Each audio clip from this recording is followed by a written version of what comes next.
नमस्कार दोस्तों, चेन्नई के खिलाफ आया गुजरात टाइटंस के दोनों ओपनर बल्लेबाजों का तूफान और दोनों ओपनर बल्लेबाजों ने शतक लगाकर टी20 में रचा इतिहास और चेन्नई के खिलाफ खड़ा कर दिया विशाल स्कोर। और फिर उसके बाद आया चेन्नई सुपर किंग के दो बल्लेबाजों का तूफान और अंत में इस रोमांचक मुकाबले में इस टीम ने जीत दर्ज की। तो क्या है इस मुकाबले का पूरा हाईलाइट बताएंगे दोस्तों आपको हमारी इस वीडियो में। लेकिन दोस्तों, अगर आप भी MS धोनी और CSK की टीम के फैन है तो इस वीडियो को एक दिल से लाइक और चैनल को सब्सक्राइब कर लीजिएगा। दोस्तों, IPL 2024 का 59वां मुकाबला चेन्नई सुपर किंग और गुजरात टाइटंस की टीम के बीच खेला गया, जहां चेन्नई की टीम ने टॉस जीतकर पहले गेंदबाजी करने का फैसला किया। वहीं पहले बल्लेबाजी करने उतरी गुजरात टाइटंस की टीम की तरफ से कप्तान शुभमन गिल और साई सुदर्शन ने पारी की शुरुआत की और इन दोनों ओपनर बल्लेबाजों ने आते ही शानदार शॉट लगाने शुरू कर दिए और दोनों ही बल्लेबाजों ने पावर प्ले में कोई भी जोखिम नहीं लिया।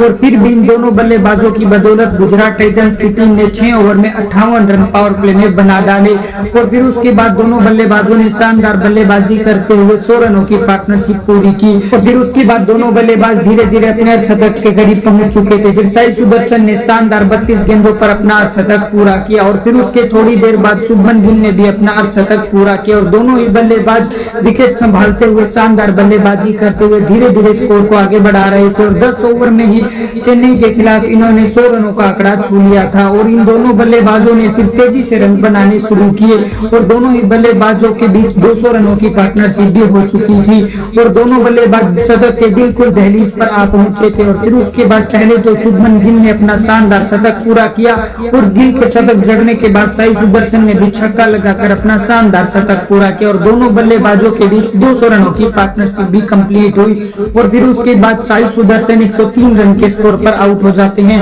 और 210 रन के स्कोर पर गुजरात को पहला झटका लगता है। फिर उसके बाद शुभमन गिल भी छक्का लगाने के चक्कर में 104 रन के स्कोर पर आउट हो जाते हैं और 213 रन के स्कोर पर GT को दूसरा झटका लगता है। फिर उसके बाद डेविड मिलर और शाहरुख खान के बीच शानदार पार्टनरशिप होती है तो डेविड मिलर शानदार 11 गेंदों पर 16 रनों की पारी खेलते हैं और आखिरी गेंद पर शाहरुख खान 2 रन बनाकर रन आउट हो जाते हैं और GT की टीम 20 ओवर में 231 रन 3 विकेट के नुकसान पर बनाती है। और CSK की टीम की तरफ से तुषार देशपांडे ने सबसे ज्यादा 2 विकेट चटकाए। जवाब में 232 रनों के लक्ष्य का पीछा करने उतरी चेन्नई की शुरुआत बेहद ही खराब रही, क्योंकि आते ही सचिन रविंद्रा 1 रन के स्कोर पर डेविड मिलर के द्वारा रन आउट हो जाते हैं और चेन्नई की टीम को 2 रन के स्कोर पर पहला झटका लगता है। फिर उसके बाद दूसरे ओवर की पहली गेंद पर अजिंक्य रहाणे भी 1 रन के स्कोर पर संदीप बोरियर का शिकार हो जाते हैं और 2 रन के स्कोर पर चेन्नई को अजिंक्य रहाणे के रूप में दूसरा झटका लगता है। फिर उसके बाद ऋतुराज गायकवाड़ और डेरियल मिचेल के बीच छोटी सी पार्टनरशिप होती हुई नजर आई, लेकिन तभी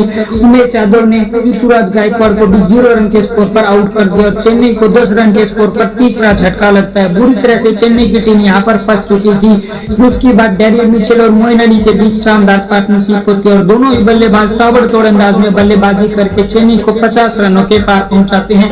फिर उसके बाद शानदार बल्लेबाजी कर रहे मोइन अली ने शानदार छक्कों की हैट्रिक लगाई। दूसरे छोर पर डेरियल मिचेल ने भी अपना शानदार शतक पूरा किया और दोनों बल्लेबाजों के बीच 100 रनों की पार्टनरशिप हुई। फिर उसके बाद डेरियल मिचेल छक्का लगाने के चक्कर में 63 रन के स्कोर पर मोहित शर्मा का शिकार हो जाते हैं और 119 रन के स्कोर पर चेन्नई को चौथा झटका लगता है। फिर उसके बाद दूसरे छोर पर मोइन अली अपना शतक पूरा करते हैं, लेकिन वो भी मोहित शर्मा का शिकार हो जाते हैं और 56 रन बनाकर आउट हो जाते हैं और 135 रन के स्कोर पर चेन्नई को 5वां झटका लगता है। फिर उसके बाद शिवम दुबे और रविंद्र जडेजा के बीच शानदार पार्टनरशिप होती है। दुबे आते ही 2 चौके और 1 छक्का लगाते हैं, लेकिन मोहित शर्मा उन्हें 21 रन के स्कोर पर आउट कर देते हैं। फिर उसके बाद रविंद्र जडेजा भी 18 रन बनाकर राशिद खान का शिकार हो जाते हैं। फिर उसके बाद MS धोनी मैदान पर आते हैं, लेकिन सेंट्रल भी आते ही 0 रन पर आउट हो जाते हैं। MS धोनी और शार्दुल ठाकुर अंत के ओवरों में बल्लेबाजी करते हैं, लेकिन 9 गेंदों पर चेन्नई की टीम को जीत के लिए 59 रनों की जरूरत थी, जो बनना नामुमकिन था और चेन्नई की टीम इस मुकाबले में हार जाती है और चेन्नई की इस हार की वजह से RCB की टीम को प्लेऑफ में जाने का रास्ता मिल चुका है।